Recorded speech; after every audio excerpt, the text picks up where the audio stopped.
Yes, I've been away for quite some time.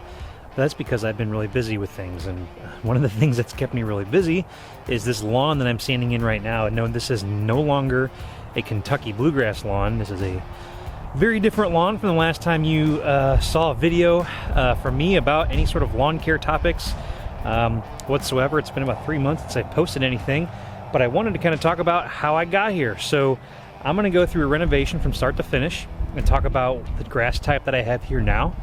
Even though this is not Kentucky bluegrass, it looks really good. And this is what I think is a viable option for a lot of folks that want to get into real mowing. Maybe Kentucky bluegrass or ryegrass is not in the cards for you because of where you live. And actually, what you're looking at is turf type tall fescue. So let's get into the video. So that's right, you heard me correctly. We're real mowing turf type tall fescue now in the front yard, and I decided to go ahead and renovate. If you're a follower of the channel, if you watch me with any regularity, you'll know that the past few years I've been growing Kentucky bluegrass in the front yard. However, the bluegrass experiment, it was time for it to come to a close. The bluegrass just really does not do that well in the transition zone. It cannot handle the heat, the summer patch, and also the necrotic ring spot. The heat tolerance just is not really there yet, I guess, when it comes to the genetics of the turf. There are genetic limitations to these grass types that really do not allow them to thrive in certain conditions, and the conditions that I have here in St. Louis, Missouri just certainly are not conducive to Kentucky bluegrass, so we needed to make a decision and move on to something else. And I evaluated a couple different grass types. I looked at Bermuda. I really wanted to try a Bermuda type here, but we ended up deciding to go with the turf type tall fescue.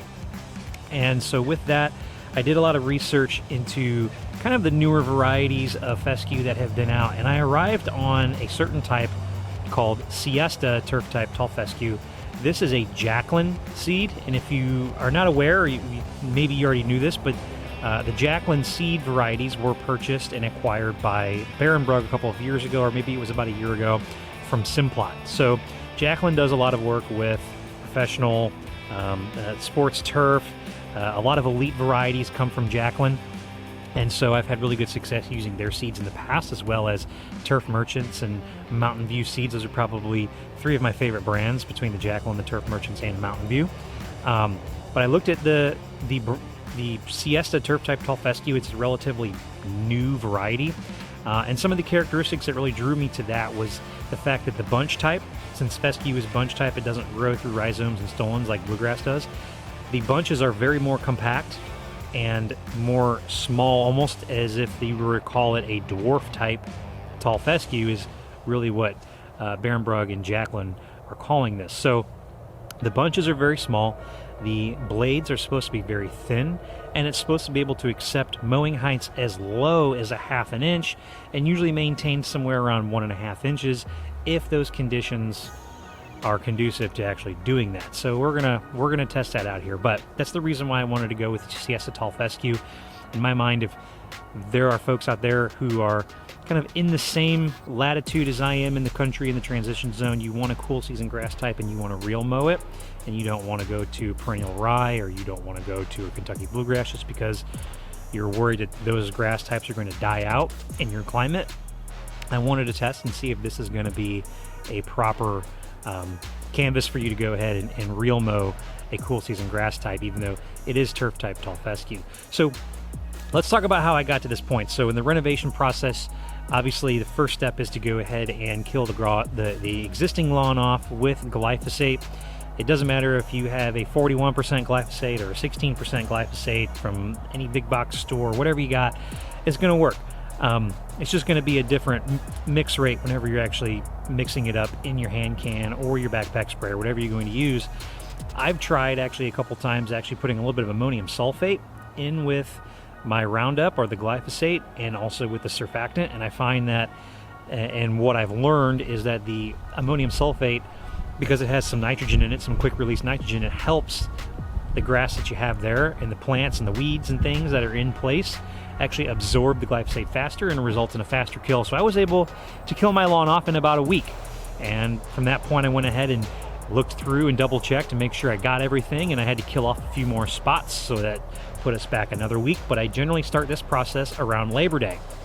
I'm very glad I did start this process around Labor Day in 2022 because the weather has not been on our side this entire time. I'll get to that a little bit later, but the next step in the process for me was to go ahead and get out my what most people will call a dethatcher, some may call it a verticutter, but get out and actually get in and tear up the grass that's there. Want to mow it as low as you can and suck up all that debris, but the dethatcher is going to really kind of help you rip up a lot of that dead material. You want to get as much as you can and get it off of the lawn and bag it up and dispose of it so that you can actually get a good seed to soil contact whenever you do actually go ahead and put the seeds out.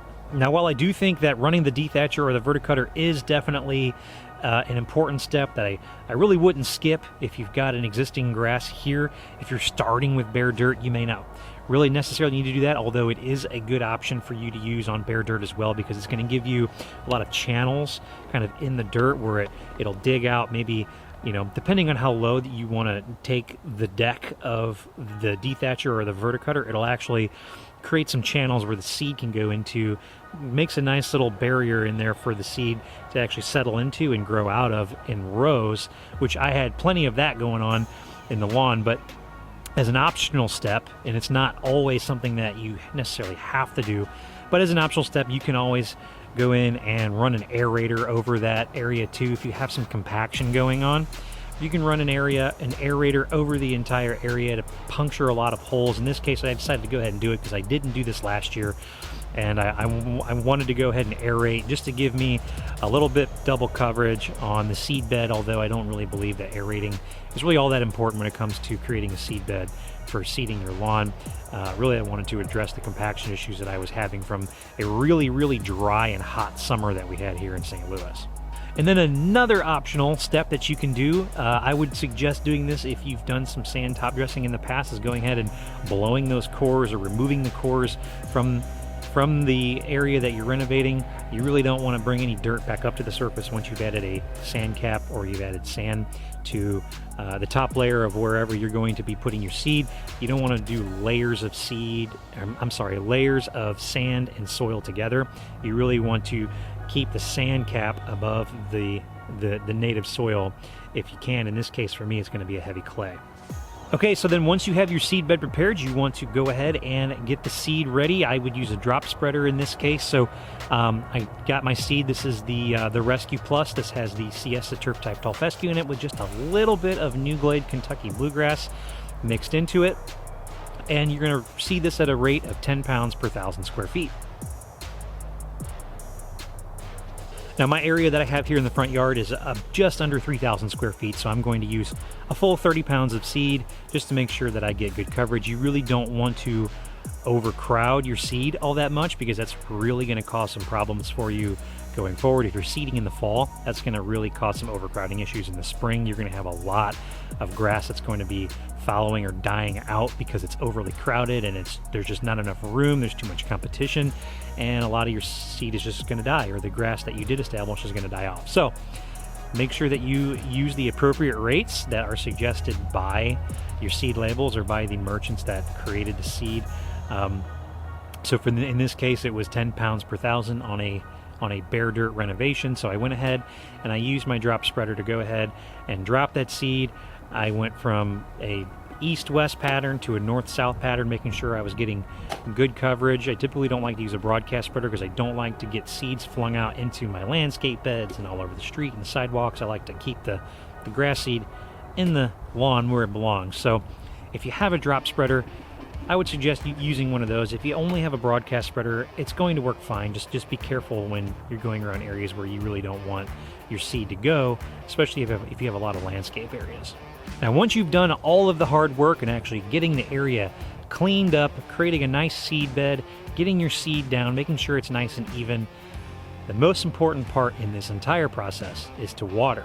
And I feel, and I hear from people that they prefer to water for a certain amount of time every single day and just to keep the seed moist. And I think for the most part, people are afraid to overwater. And in my experience, in the initial stages of trying to get a seed to germinate, you really can't overwater it unless you're watering so much that your seed completely washes out. and you're afraid that the seed is going to rot. The reason I've really come to this conclusion is because I've pre-germinated seeds plenty of times where I've soaked entire bags of grass in water for up to 4 to 5 days, and the seed doesn't rot. It's literally sitting in water for a 72-hour period, and it doesn't leave the water unless I'm just changing the water out to keep it clean. So if you're watering your seed, make sure that you stay on top of it, you stay consistent, and do not be afraid to continue to water if it starts to dry out. There's no perfect science into how long you need to run your sprinklers or how long you need to run your irrigation system. Just make sure that you're not letting that seed dry out. And if that means that you're watering more than you feel like you need to, just continue to water. I can't stress that enough. Don't be afraid to water it. I feel like a lot of people really don't water enough when it comes to the seed germination. So that's going to be the most important step of the process. Now, one of the things I also talk about, and I've gone back and forth about this, is adding fertilizer once you actually put your seed down. I am of the ethos that the seed has everything it needs to germinate. It doesn't need any additional help from fertilizers, and if you've been maintaining a lawn all year long and you've been feeding it with nutrients, I don't think you really need to add all that much back into the dirt to get that seed to germinate, unless you are low in phosphorus or something along those lines. If you already have a heavy phosphorus soil, you really don't need to add anything in these initial stages. But once that grass plant does start to emerge and you have germination, say maybe 2 weeks or 3 weeks after you put seed down, now would be a really good time to go ahead and add a starter fertilizer. Not necessarily when you put your seed down on the ground, but when your seed starts to go a little bit and you've already got a lawn where you've actually been adding some nutrients to it all along, I think you're good. If you want to use a liquid fertilizer or a granular fertilizer, completely up to you. But at some point you need to get some fertilizer on it. It doesn't necessarily have to be right when you get your seed down. Now that we're out in the front, this lawn is about 45 days old. We've probably got maybe 2 or 3 weeks left in the growing season before it's really going to stop growing. But the reason I like to start this process around Labor Day, and I know a lot of people like to wait for the perfect soil temperatures and you want to wait for optimal conditions. I'm really glad I started this process on Labor Day, and I always do that because you have growth potentials throughout the year that are going to play a big factor into how this lawn is going to get established before it goes into wintertime. And September is usually, in St. Louis and the surrounding areas, the 100% rate for growth potential. It's usually May and September are those 2 months where you're going to get your most growth. So if you can get this lawn growing, get something germinating by mid-September, you're going to have a lot better success at getting it established and thick before you go into October and November. In early October, we had some really low temperatures, and really abnormally low. Even towards the end of September, we had daytime temperatures in the low 60s, in the nighttime temperatures were in the low 40s, and then a couple days in early October that actually reached down below freezing, like 28, 29 degrees, which if you just planted a lawn at that time, that's really going to slow the growth. So if you sit on your hands and you wait for the optimal temperatures, there's a chance that you're going to be running into some really inconsistent and cold temperatures, which is going to slow down the growth of your new lawn.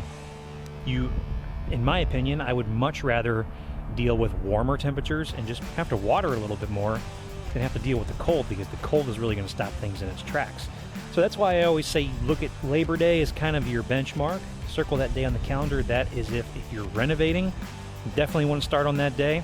If you're just overseeding, that's another good time to go ahead and overseed, because you're going to get a nice amount of established grass by sometime in early November and even October. Here we are, this is late October, and the grass is pretty much well established, although I do have a couple of spots that you can see behind me where I had some washout areas that I've reseeded. And I reseeded those about a month ago, and the grass has really taken a long time to get established, which is kind of why I wanted to point that out. But for the areas that have established pretty well, I'd say we're about 90% at this point. It is looking really good and is accepting a really nice height of cut.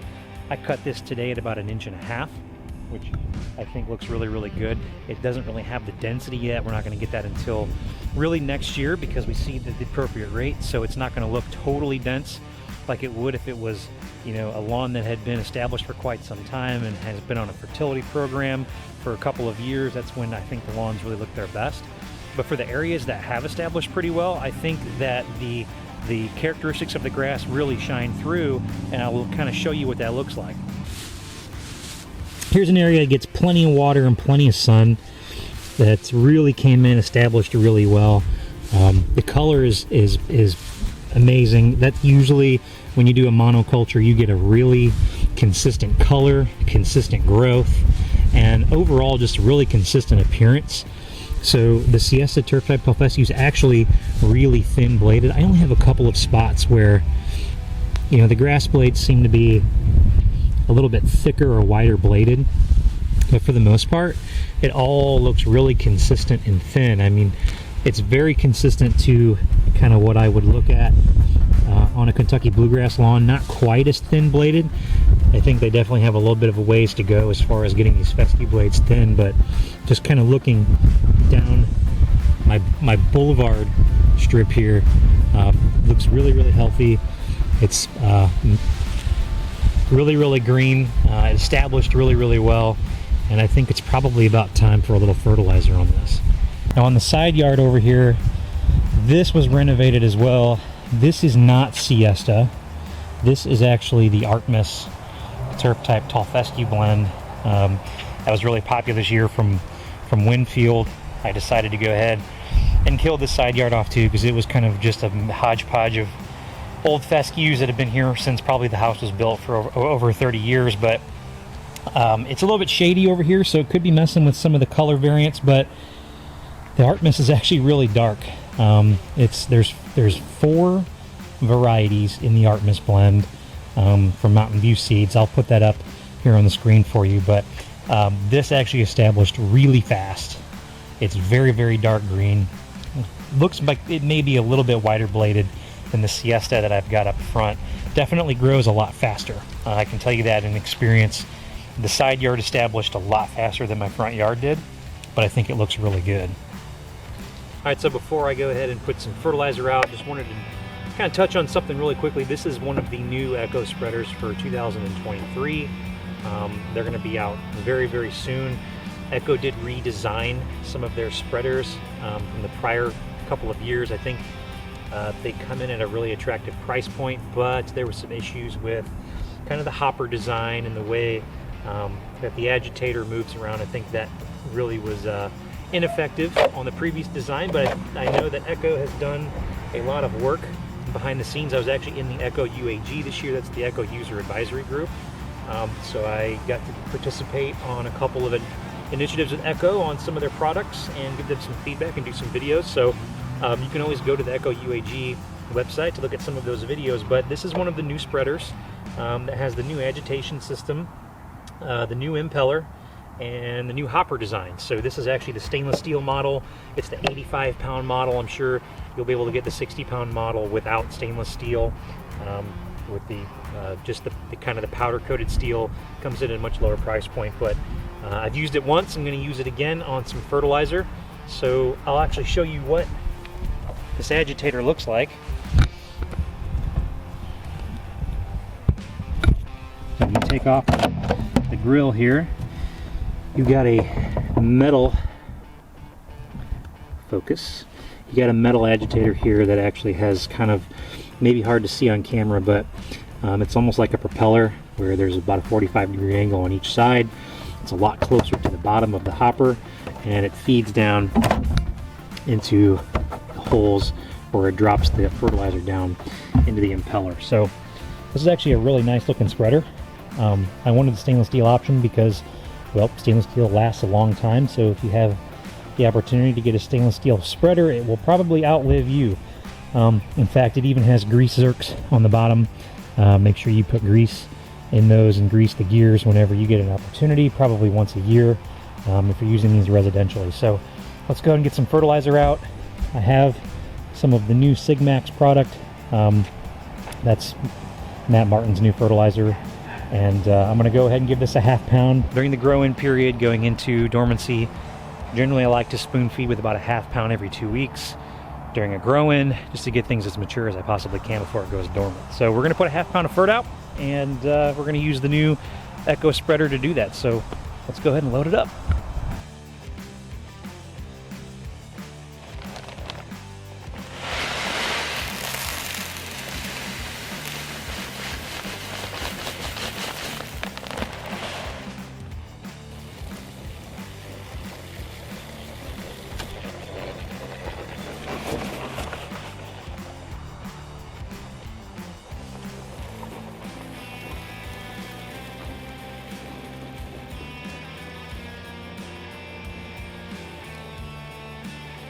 Put your spreader on the lawn. You could end up leaving the hopper open and drop a little bit of fertilizer on the grass. You could burn it up. But what I will say about that, the new Echo spreaders, I think it does a good job of getting all the fertilizer out of the hopper. That's all that's left. I shook it a couple times, but for the most part, I think the new design works pretty well. And the Sigmax fertilizer is really nice. It's got the EDTA, chelated iron in it, so you can literally taste the iron like you're, you know, if you spray iron on your lawn with any regularity, you'll know what I'm talking about, but you can actually kind of taste it as you're spreading it out. So that's what gives it that nice deep green color. So overall, look, I'm pretty thrilled with the way things have turned out, all things considered. Glad that I planted this when I did, because just of the temperature issues that we had throughout the process. Also with rain, we didn't get any rain really the entire time throughout this renovation. Some of the lawns in my neighborhood still look like they're in summer dormancy, but it rained on September 3rd. This was planted like end of August. September 3rd, it rained. We got like a record 8 inches in one day, and it hasn't rained at all, really no measurable amount until a few days ago, which was, you know, we got some nice steady rain, but you know, we went almost 2 months without any precipitation. So luckily for me, I have an irrigation system, and I was able to artificially irrigate or put some artificial rain on this lawn, but for the most part, we didn't get a whole lot. So that's where we're at. That's the process. You know, doesn't look like Kentucky bluegrass, doesn't look anything like it. Looks pretty good, all things considered. I'm excited to see how this lawn looks next spring, but I appreciate you guys tagging along. Sorry it's been so long since I posted a video, but if you do like the content here, please don't forget to like and subscribe if you're new to the channel. Don't forget to leave me some comments down in that comment section, and I'll catch you guys in the next one.